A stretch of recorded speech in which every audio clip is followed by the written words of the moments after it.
Narasi salam empat jari mengajak masyarakat untuk memilih antara paslon 01 atau 03. Dan kalau terjadi dua putaran, pilih salah satu paslon yang menang.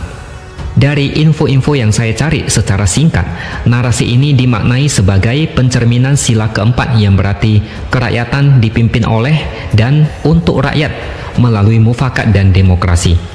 Selain itu, simbol empat jari menggambarkan harapan kekuatan politik baru melawan politik dinasti. Indonesia tanah air beta, pusaka abadi nan jaya. Mau cerita sedikit tentang salam empat jari yang viral di media sosial. Saya sempat cari-cari ini awalnya dari mana, tapi belum ketemu. Salam empat jari ini adalah gabungan dari 3 ditambah 1, yang artinya gabungan dari paslon 01 dan 03 untuk mengalahkan paslon 02 yang dianggap banyak orang sudah kelewat batas, baik dalam hal konstitusi yang ditabrak dan juga narasi menang satu putaran yang meresahkan. Narasi salam empat jari mengajak masyarakat untuk memilih antara paslon 01 atau 03. Dan kalau terjadi dua putaran, pilih salah satu paslon yang menang. Dari info-info yang saya cari secara singkat, narasi ini dimaknai sebagai pencerminan sila keempat yang berarti kerakyatan dipimpin oleh dan untuk rakyat melalui mufakat dan demokrasi. Selain itu, simbol empat jari menggambarkan harapan kekuatan politik baru melawan politik dinasti. Intinya salam empat jari ini dimulai entah oleh siapa untuk melawan paslon 02 yang didukung oleh penguasa saat ini. Asalkan bukan paslon 02. Kira-kira begitulah tujuan dari narasi ini. Saya pribadi masih belum mau banyak komentar soal ini. Saya tidak dalam posisi mendukung atau menolak. Lagi pula Pilpres harus menunggu sampai tanggal 14 Februari untuk diketahui hasilnya. Belum tentu juga dua putaran. Kalau misalnya Ganjar Mahfud menang satu putaran gimana?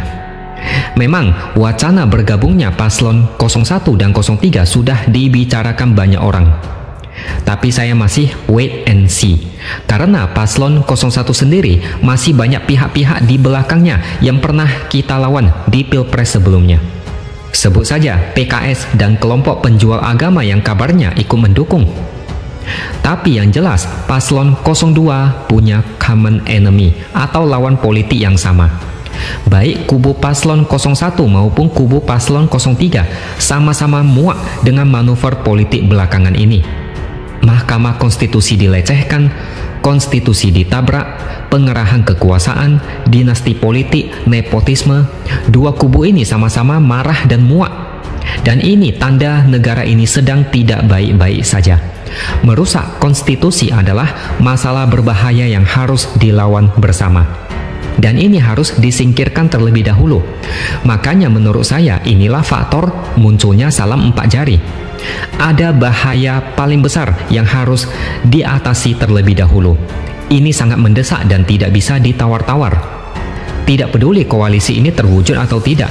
Coba kita pakai kacamata dari kubu paslon Prabowo Gibran atau dari kacamata seorang presiden. Kekhawatiran mereka itu ada alasannya dan memang sangat masuk akal. Yang pertama, coba lihat hasil survei Prabowo Gibran yang mentok di angka 40-an hingga 50%. Narasi satu putaran itu omong kosong. Dan uniknya, di Pilpres sebelumnya, hasil perolehan suara Prabowo juga sama, yaitu sekitar 45%. Kalah dengan suara Jokowi Maruf Amin, 55%. Dan sekarang, angka itu terulang lagi, alias mentok. Yang dulu memilih Prabowo, sekarang mungkin masih setia. Masalahnya, ada Jokowi di belakang Prabowo Gibran, tapi elektabilitas tetap mentok seperti di Pilpres 2019. Jokowi efek ternyata adalah narasi kosong melompong. Nama Jokowi aja nggak sanggup mengangkat Prabowo Gibran yang secara politik sudah obesitas, terlalu berat untuk diangkat. Kalau mereka tidak panik, itu nggak mungkin. Mereka harusnya sangat panik. Makanya gerak-gerik Jokowi sangat kentara. Bolak-balik ke Jawa Tengah 3 kali dalam 2 bulan terakhir. Bansos ditebar sana-sini. Ada isu Jokowi minta dipertemukan dengan Megawati. Kasih bunga di hari ulang tahun Megawati. Mengatakan presiden boleh memihak dan kampanye. Ini sudah terlalu jelas. Prabowo Gibran yang ikut pilpres, tapi Jokowi yang paling banyak bekerja keliling sana-sini. Yang kedua, mereka sepertinya yakin skenario di Pilkada DKI 2017 bisa terulang lagi. Anies, Ahok, dan AHY. Di putaran pertama, Ahok keluar sebagai pemenang. AHY kalah dan harus pulang. Saat itu Ahok mendapatkan suara sekitar 43%. Anies mendapatkan 40% dan AHY 17%. Tapi di putaran kedua, Ahok kalah karena Anies mendapatkan suara 58% dan Ahok cuma mendapat 42%. Artinya, di putaran pertama dan kedua, suara Ahok stagnan, mentok dan tidak berubah.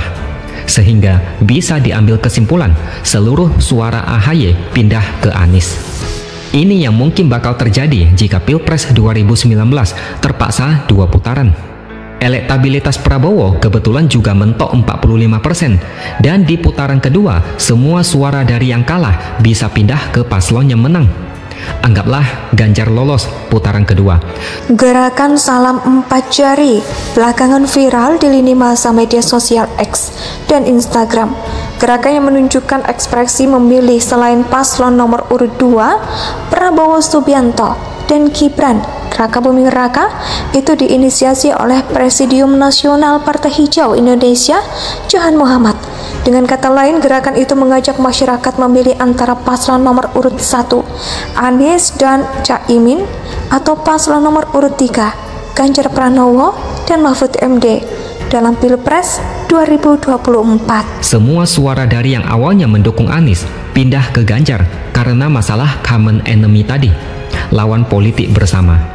Salam 4 jari, kalau bukan 01 ya 03. Komposisi suara di Pilpres 2019 bisa terulang lagi karena suara Prabowo mentok di 45%. Ini adalah masalah serius, sangat genting dan mencekam bagi kubu sebelah. Saya tidak peduli salam 4 jari itu gimana. Enggak ada salam 4 jari pun ya sama aja sih. Saya juga tidak bisa memastikan sekuat apa narasi salam 4 jari ini. Tapi dari kacamata kubu paslon 02, ini adalah masalah super besar. Prabowo Gibran pasti panik, tapi yang paling panik adalah sang raja catur. Raja sekarang mondar-mandir, gelisah dan panik. Bau-bau kekalahan sudah semakin kuat. Tidak mungkin seorang presiden bakal sibuk mondar-mandir kalau bukan karena ada masalah serius. Ibarat di film-film, jika seorang raja sudah turun tangan atau bos besar turun tangan, artinya masalah sudah sangat genting. Masalah kecil seharusnya bisa diselesaikan oleh anak buah. Pemilu kali ini memang sudah dirusak sejak awal, tapi kita masih bisa menunggu hasilnya kayak gimana. Ini adalah ujian besar bagi demokrasi di Indonesia, sekaligus sebagai ujian apakah negara ini siap untuk menjadi negara maju atau tidak. Semua manuver politik yang kita lihat sejauh ini sudah diketahui seluruh rakyat Indonesia. Mereka sudah tahu Mahkamah Konstitusi berulah, konstitusi diubah, penguasa bertindak seenaknya, dinasti politik mau berkuasa. Tapi kalau sampai mereka tetap menang di Pilpres, artinya fenomena politik sekarang ini dimaklumi oleh mayoritas rakyat Indonesia. Mereka tidak peduli sehingga tidak masalah Prabowo Gibran menang. Kalau sampai ini terjadi, apa boleh buat? Inilah yang dinamakan takdir. Tapi kalau mereka kalah, artinya rakyat sudah cerdas dan negara ini setidaknya masih punya harapan. Indonesia sejak dulu kala